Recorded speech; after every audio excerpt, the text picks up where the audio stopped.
Hello friends, welcome to this new lesson. तो friends, आपने पंचायत जो लोकल बॉडीज़ हैं उससे रिलेटेड बहुत सारे वीडियोस देखे होंगे। तो आज का जो वीडियोस है वो भी करंट और स्टैटिक से रिलेटेड है, जिसमें बताया गया है कि जो अर्बन लोकल बॉडीज़ के जो इलेक्शन डिले होते हैं उनके बारे में ये आर्टिकल है। और इसमें एक बहुत अच्छा तरीका बताया है, थोड़े फैक्ट्स दिए गए जो आपको आंसर राइटिंग में हेल्प करेंगे। तो ये challenges in timely urban local government elections in India. तो आप देखोगे कि 74th कॉन्स्टिट्यूशनल अमेंडमेंट एक्ट क्यों आया था। वो इसलिए आया था कि जो अर्बन लोकल बॉडीज़ के जो इलेक्शन है वो टाइमली होने लग जाए। लेकिन आप आज भी देखोगे कि 60% विद और 60% experiencing delays of an stretching for years.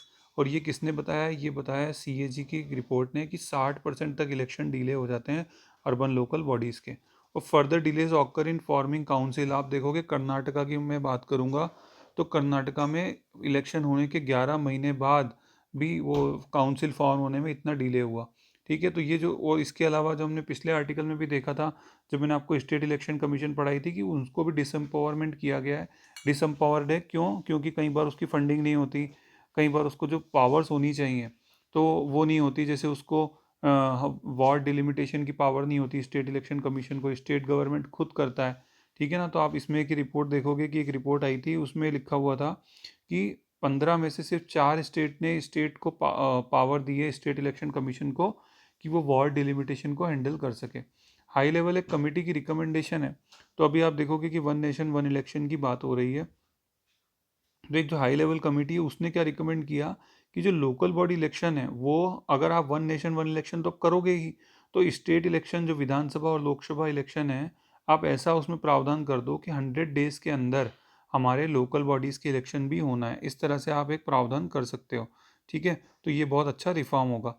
तो गवर्नमेंट के क्या प्रपोज रिफॉर्म्स हैं? तो इंडियन गवर्नमेंट ने तो ये वाला जो फ्रेंड्स हाई लेवल का जो हाई लेवल कमेटी रिपोर्ट थी, ये वाला जो रिफॉर्म है ये बहुत अच्छा हो सकता है जो लोकल जो अर्बन बॉडी है वहाँ पे इलेक्शंस होने के लिए।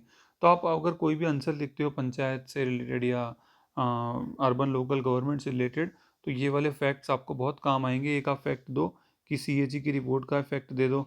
ठीक है ना। उसके बाद आप लिखो कि जो उनको पावर नहीं है स्टेट इलेक्शन कमीशन को, और ये वाला पॉइंट जोड़ो कि आप वन नेशन वन इलेक्शन के साथ में जो इस 100 डेज के अंदर आप अर्बन लोकल बॉडीज़ के इलेक्शन करवाओ। ओके फ्रेंड्स, तो थैंक यू सो मच।